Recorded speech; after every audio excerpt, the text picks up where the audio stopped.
नमस्कार दोस्तों, RDGS classes में आपका स्वागत है। इस वीडियो में हम लोग NCERT 360 डिग्री का क्लास 11th पार्ट 2 का अध्याय 7 पढ़ेंगे। NCERT 360 डिग्री क्लास 6 से 12 अर्थशास्त्र,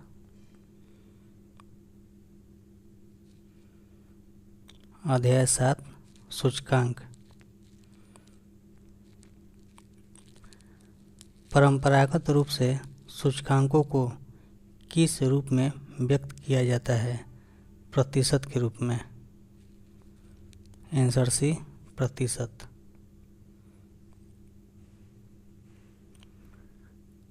परंपरागत रूप से सूचकांकों को किस रूप में व्यक्त किया जाता है? प्रतिशत के रूप में। सूचकांक के संबंध में निम्नलिखित कथनों पर विचार करें।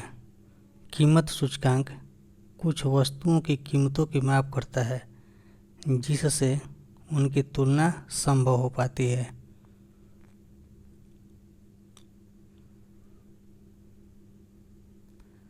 परिमाणात्मक सूचकांक उत्पादन की भौतिक मात्रा, निर्माण तथा रोजगार में परिवर्तन को मापता है।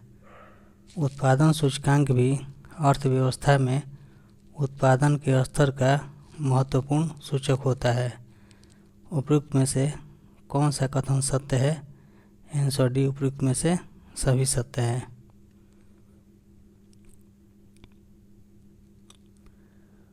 सूचकांक के संबंध में निम्नलिखित कथनों पर विचार करें।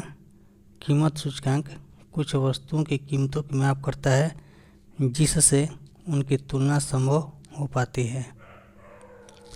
परिमाणात्मक सूचकांक उत्पादन की भौतिक मात्रा, निर्माण तथा रोजगार में परिवर्तन को मापता है। उत्पादन सूचकांक भी अर्थव्यवस्था में उत्पादन के स्तर का महत्वपूर्ण सूचक होता है। उपयुक्त में से कौन सत्य है? आंसर डी, उपयुक्त में से सभी सत्य है। निम्नलिखित सूचकांकों के संबंध में दिए गए कथनों को ध्यान से पढ़ें और उस पर विचार करें। कोई सूचकांक तब भारित सूचकांक बन जाता है जब मदों के सापेक्षिक महत्व को ध्यान में रखा जाता है। भारित समूहित सूचकांक की रचना में कुछ विशेष वस्तुओं को लिया जाता है तथा इनके मूल्य को प्रतिवर्ष परिकलित किया जाता है। भारित समूहित सूचकांक परिकलन की विभिन्न विधियों में भिन्न भिन्न समय में वस्तुओं के भिन्न भिन्न समूहों का प्रयोग किया जाता है। उपयुक्त में से कौन से कथन सत्य है? आंसर सी, ए और बी दोनों, यानी 1, 2 और 3 सभी सत्य है। कोई सूचकांक तब भारित सूचकांक बन जाता है जब मदों के सापेक्षिक महत्व को ध्यान में रखा जाता है। भारित समूहित सूचकांक की रचना में कुछ विशेष वस्तुओं को लिया जाता है तथा इनके मूल्य को प्रतिवर्ष परिकलित किया जाता है। भारित समूहित सूचकांक परिकलन की विभिन्न विधियों में भिन्न भिन्न समय में वस्तुओं के भिन्न भिन्न समूहों का प्रयोग किया जाता है। सभी सत्य है। दिए गए कथन और कारण को ध्यान से पढ़ें और इस पर विचार करें। कथन: भारित समूहित सूचकांक वस्तुओं के एक निश्चित समूह के मूल्यों को कथन है भारित समूहित सूचकांक वस्तुओं के एक निश्चित समूह के मूल्यों में होने वाले परिवर्तन को मापता है। कारण: वस्तुओं के निश्चित समूह के कुल मूल्य में परिवर्तन होता है। यह परिवर्तन कीमत में परिवर्तन के कारण होता है। उपयुक्त में से कौन सा विकल्प सही है? आंसर सी हो जाएगा। कथन और कारण दोनों सही है और कारण कथन का सही व्याख्या भी करता है।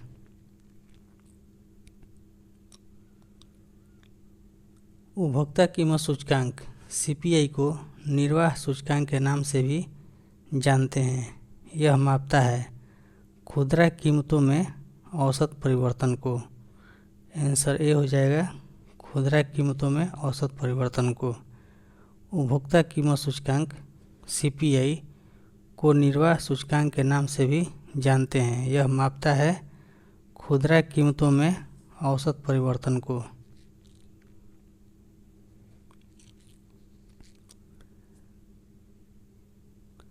खुदरा थोक कीमत सूचकांक होलसेल प्राइस इंडेक्स किसका संकेत देता है? सामान्य कीमत स्तर में परिवर्तन।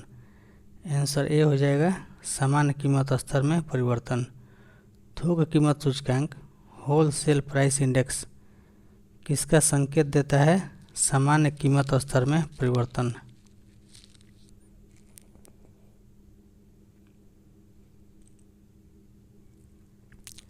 औद्योगिक उत्पादन सूचकांक यह किसको मापने का प्रयास करता है? मात्राओं को। आंसर सी, मात्राओं को। औद्योगिक उत्पादन सूचकांक यह किसको मापने का प्रयास करता है? मात्राओं को।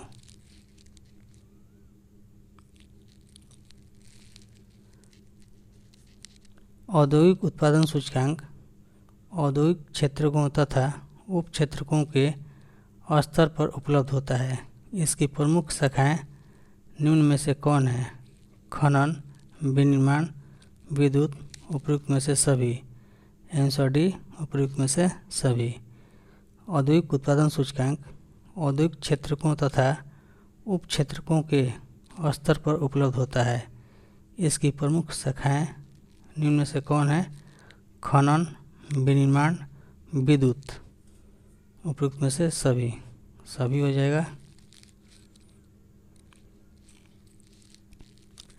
सेंसेक्स मुंबई स्टॉक एक्सचेंज समिति सूचकांक का संक्षिप्त रूप है, जिसका आधार वर्ष है 1978 से 1979। आंसर ए, 1978 से 1979। सेंसेक्स मुंबई स्टॉक एक्सचेंज समिति सूचकांक का संक्षिप्त रूप है, जिसका आधार वर्ष है 1978 से 1979।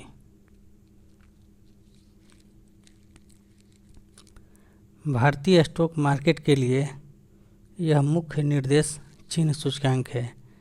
इसके अंतर्गत कितने स्टॉक हैं? 30। आंसर भी 30। भारतीय स्टॉक मार्केट के लिए यह मुख्य निर्देश चिन्ह सूचकांक है।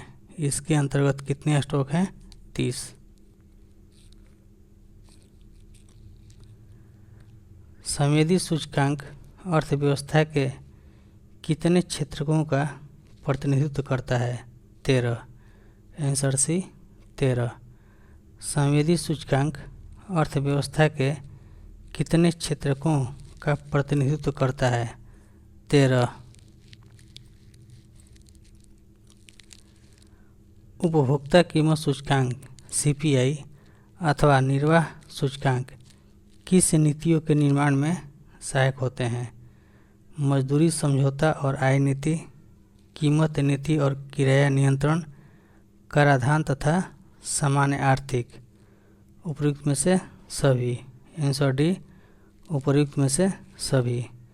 उपभोक्ता कीमत सूचकांक सीपीआई अथवा निर्वाह सूचकांक किस नीतियों के निर्माण में सहायक होते हैं?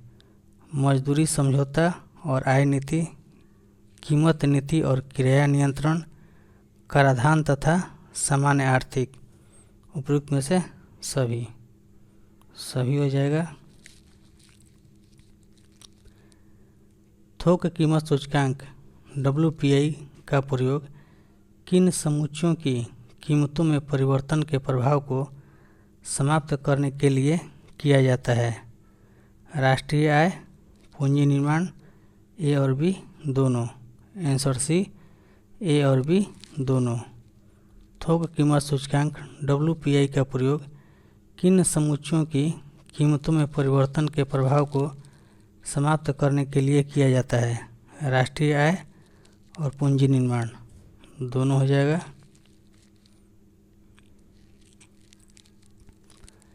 थोक कीमत सूचकांक WPI तथा मुद्रास्फीति दर के संबंध में निम्नलिखित कथनों पर विचार करें। थोक कीमत सूचकांक WPI का प्रयोग सामान्य रूप से मुद्रास्फीति दर को मापने में किया जाता है। मुद्रास्फीति कीमतों में सामान्य तथा निरंतर वृद्धि को कहते हैं। यदि मुद्रास्फीति बहुत बढ़ जाती है तो मुद्रा अपने पारंपरिक गुणों जैसे विनिमय का साधन एवं लेखे की इकाई आदि को खो सकती है। मुद्रास्फीति का मुख्य प्रभाव मुद्रा के मूल्य में कमी का होना है। उपयुक्त कथनों में से कौन से कथन सत्य है? आंसर डी, उपयुक्त में से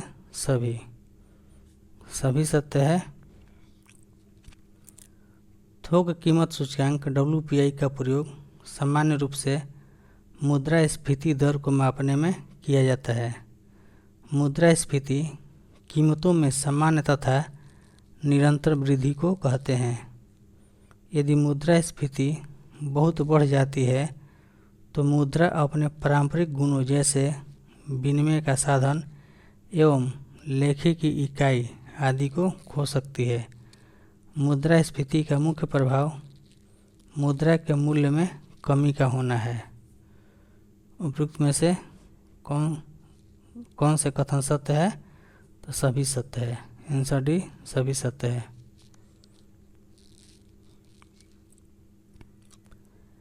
निम्नलिखित में से कौन से सूचकांक हमें आर्थिक सर्वेक्षण में उपलब्ध होते हैं? थोक कीमत सूचकांक WPI तथा विदेशी व्यापार सूचकांक, उपभोक्ता कीमत सूचकांक CPI, प्रमुख फसलों के उत्पादन सूचकांक एवं औद्योगिक उत्पादन सूचकांक। उपयुक्त में से सभी। आंसर डी, उपयुक्त में से सभी।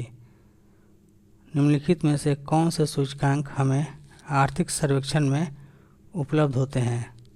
थोक कीमत सूचकांक WPI तथा विदेशी व्यापार सूचकांक, उपभोक्ता कीमत सूचकांक CPI, प्रमुख फसलों के उत्पादन सूचकांक एवं औद्योगिक उत्पादन सूचकांक। उपयुक्त में से सभी हो जाएगा।